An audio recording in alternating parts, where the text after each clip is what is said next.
Now, when I watched this film, this psycho thriller horror, all I could think about was there's some guy on a YouTube channel making a video about the 10 things you didn't catch in the Us movie. Mm-hmm. Do you do these movies just to make people have like these after conversations? Is that part of it, to have the enjoyment in the theater and then the post conversation? Is that? Yes. That's the most rewarding part for me, is to see people engaged in conversation in things I'm interested in, yeah. and to, you know, I'm always trying to point my commentary at things that I feel like deserve conversation.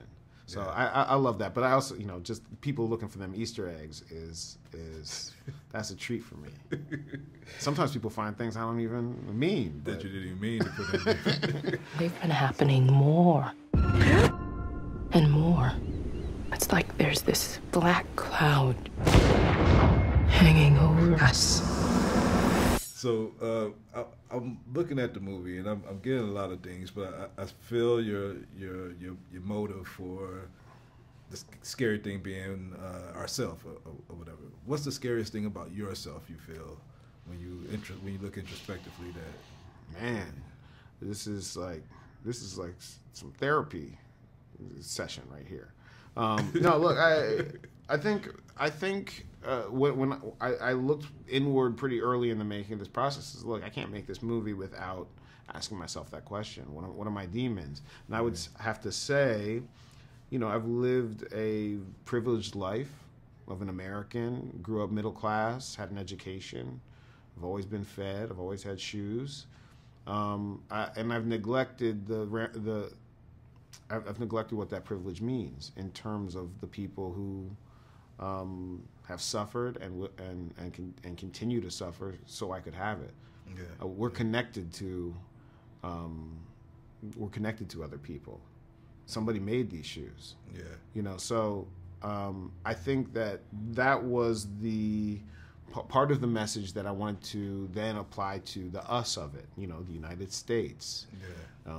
The nuclear family is, we have an ability to cover up what is uncomfortable for us to face about ourselves. Yeah.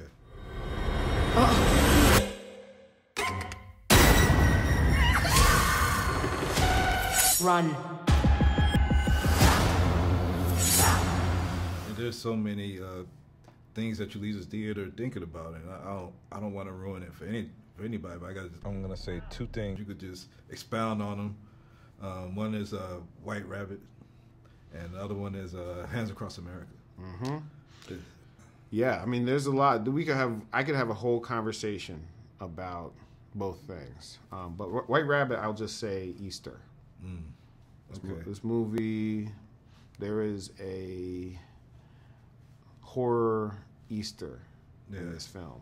Yeah. If you watch it, you'll find what I mean. Hands Across America was a demonstration that holds the duality of America in it perfectly symbolically for me.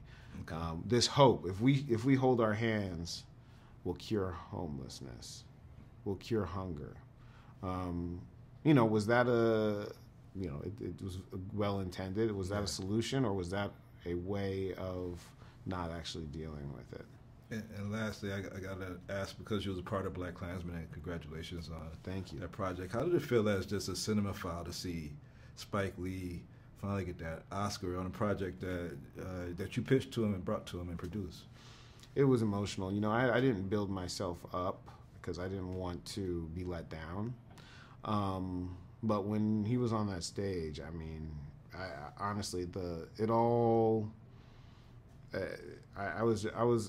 emotion poured out. I was really honored to play a small piece in this man getting something he's deserved, the recognition he's deserved for many years. Thank you for this film, man. Keep making them. Thank you, man.